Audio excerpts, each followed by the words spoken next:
What's going on, guys? So today I've got my dad's 2008 Chevy Suburban, and it's making a loud popping noise in the front end of the vehicle, and I'm pretty sure it's been doing it since he bought the truck, and I couldn't really see anything was wrong with it when he first bought it, but now it's gotten to the point where it pops all the time when he's backing out of his driveway and cranking the wheel really hard.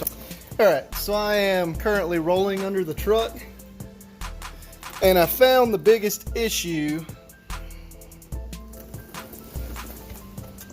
with what's making the noise. So all you need is a long pry bar like this, and then I'll show you where to put it in order to check the ball joints on it, and I'll show you exactly how you can see when your ball joints are bad. Alright, so hopefully you guys can see this pretty good. So one thing you can also see, his boot on the axle was obviously ripped, and it's starting to sling grease everywhere, so this axle is probably going to have to be replaced as well at some point. But the noise is coming from down here where your ball joint is. The part that presses in is going to be in the control arm right here, and then the joint itself is basically going to be in between the control arm and the steering knuckle right here. So whenever you got it jacked up and all the weight is off the vehicle, you can actually take a pry bar like this. Let's see if I can get it with one hand. So there you can see all the movement right at the bottom of the boot. So that right there is a sure sign of your ball joint going bad. So if you clicked on this video for full disassembly of how to replace a ball joint, the beginning stages of this project is in part 1 of this 3-part series. If you click on that video, it'll explain sort of why there's 3 parts. But basically, I had so much footage, I wanted every part to be more in depth and show you all the details so I could explain it a little bit better. So just check out part 1 if you need that. If you came from part 1, welcome back. So here is the continuation of the disassembly of the front end of this 08 Suburban. So what you just saw me do there was unbolt the upper ball joint and also the outer tie rod end. So the nut for the lower ball joint has been taken off as well.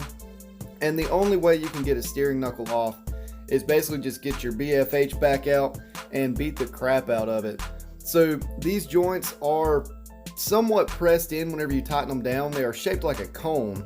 And whenever you tighten them down, they go tighter and tighter into that area that it fills in, and it creates a seal that you have to break loose.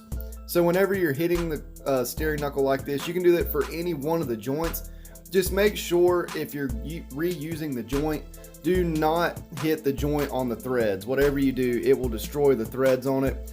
You see me tapping the lower ball joint to try to get it loose. That's just because I know I'm going to replace it, so it doesn't matter if the threads get messed up anyway, and I'm just trying to create some more vibration in order to break that thing loose. So once you get the steering knuckle off, you can continue getting rid of the old ball joint. So you will need some sort of a ball joint press for this job. So my press, of course, was from when I was working in the shop. It's like a $1,200 Matco unit. So I spent a pretty penny on this thing, but when you're working in the field, you can't afford to have tools break, and you've got to have every part that you could possibly think of in order to make sure you can get the jobs that you take in done as quickly and efficiently as possible. So once you figure out what kit you want, go ahead and get that, and you can start removing it. So basically, you'll figure out which combination of parts that you need to fit around the ball joint in order to press it from the top out the bottom. So you can see I have a bigger cone up top, and then I'm basically pushing directly on the top of the stock ball joint. So these Chevrolets, the top of the ball joint has 3 little tabs on them. You can take a cutoff wheel and grind those tabs off. That would make it a little bit easier for the joint to slide out. Or like you can see there, if you just pull it really hard, those tabs will crumble on the outside of the ball joint, and it will pop through. It might startle you a little bit whenever it first breaks loose, but don't worry, it's not going to go anywhere. It'll just snap right through. So right here, the same way with the hub assembly, go ahead and take you a rag with some brake cleaner or a wire brush if you need one. Clean out the location where the new ball joint is going to go, because any little bit of dirt or grime or anything could keep that ball joint from sitting perfectly flat or going all the way up in the groove as far as it should be. So once you get your new ball joint placed in there, you're going to figure out which different combination of parts with your kit is going to allow you to basically pull the ball joint back up into its location. So you can see now I've got the bigger cone up top because the ball joint is sliding up into that, and then the bottom is basically just wrapped around it and is pushing the whole ball joint up. So depending on what brand your ball joint is, the boot could be a little different, but basically you want to make sure you're pushing directly on the metal of the ball joint. If the rubber boot can come off, take it off when you press the joint in. Once it's in, you reinstall the boot, reinstall the grease fitting, and then you can put grease in it whenever the final assembly is done. But don't ever press directly on the rubber boot because you will destroy it, and that sort of defeats the purpose of putting a new ball joint in anyway. So a new ball joint, instead of having the 3 tabs, it's going to have a snap ring right there that you saw me put in. That's what's going to hold it from sliding back out the bottom. Then just take a little screwdriver and give it a few taps just to make sure that that snap ring is completely seated within the joint itself. So right here, what you're going to see me do is tightening up the grease fitting. So on these vehicles, make sure the grease fitting is pointing straight back towards the strut, because there's a little hole right there you can see in the control arm. That's what allows you to get your grease gun up in there in order to put grease into the joint. So once you get that on, go ahead and put your steering knuckle back on, tighten down the lower ball joint, and then tighten down the upper ball joint that you're seeing me do here. And once you get to this point, you can start wiping your hands off because you are getting to reassembly. So the job itself is completely done as far as replacing the ball joint. So the rest of the video is going to be me putting the whole system back together.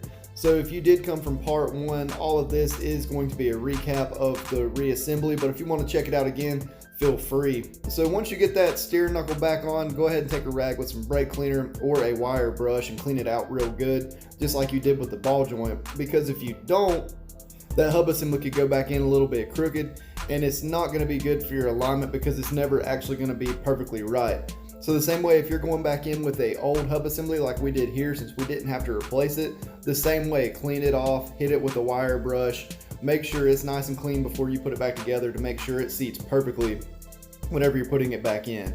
So right here, I went ahead and put the washer and started the nut for the axle, and just to sort of support the hub assembly as I'm putting it back together. And then what I'm doing on the back of it there is making sure I get all 3 bolts started, get them nice and straight, make sure they're getting through that heat shield, and get it all started.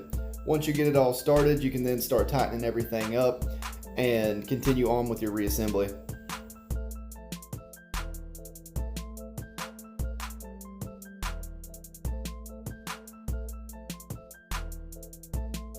So right here you can see I'm taking that ratchet and go ahead and getting them snug.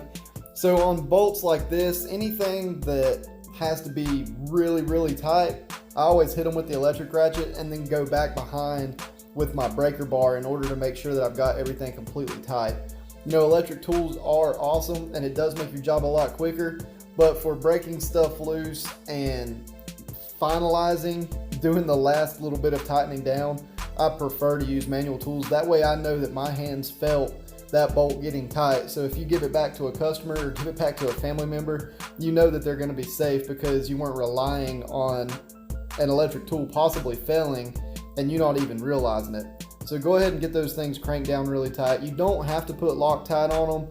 Some people do. If you want to run a Beta Blue Loctite, that's not going to hurt anything.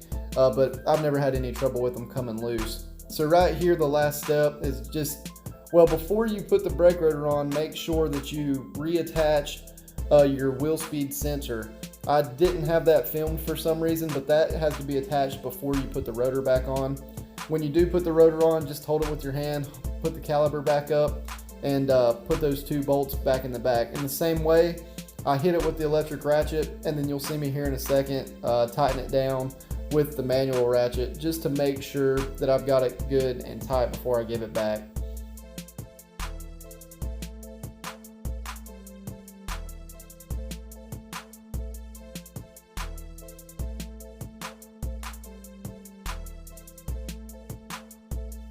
So what you're going to see me do right here is a little trick of the trade that I learned while I was in the shop. So you can actually put a screwdriver through your rotor, and whenever you go to tighten it down, it'll hold that axle from spinning. So you can do that to loosen the axle nut as well if you don't have an electric impact gun like I had. But this way makes it super easy, you know it's tight, and then you can really get a good torque on it. So these sub-assemblies do have a torque spec. Most of them are around 185 to 250 foot-pounds. They take a lot of torque, and I don't have a torque wrench that goes that high at the house, but it really doesn't matter on these things as long as you get up and crank them down. You can see I'm putting all of my weight on that thing, so you know it's getting torqued down a lot. But right here, what I'm showing is just me putting the bracket that holds the brake line back together. And other than that, this job is complete. So if you guys came from part 1, thank you so much for checking out part number 2. And I hope that it was in-depth enough that it showed you everything that you needed to know with how to replace your hub assembly or your ball joint on your Suburban. So if you watched this video all the way through, but you were looking to figure out how to replace your axle, go ahead and check out part 3. The link's gonna be in the description for that. But the axle video is gonna go in depth, just like these have been, from the point that I got the steering knuckle off to disassembling the axle, and then the same reassembly that you just saw here. So if you are uncomfortable, you can check out all 3 videos. Check out the reassembly from all 3 videos. Just get it really good in your head before you start on your vehicle. But all these videos linked together should give you everything you need to know to tear the whole front end apart on one of these Suburbans, Tahoes, Avalanches, or whatever. So if you guys have any questions, be sure to leave them in the comments below. I also have a list of tools and list of parts down in the description below, so you can get to all that stuff easier. Please hit the like button and hit the subscribe button, because it really helps the channel get out there so more people can watch this video. But of course, when you finish that part of the job, go ahead and put the wheel back on. Make sure you torque it properly, because that's the last thing you want is a wheel falling off while you're going down the road. But once you get all that done, you should have your truck lined up. Anytime you mess with any steering components like that, go ahead and have your truck. Just have them check the alignment. Thank you guys for watching. I will see you in the next video.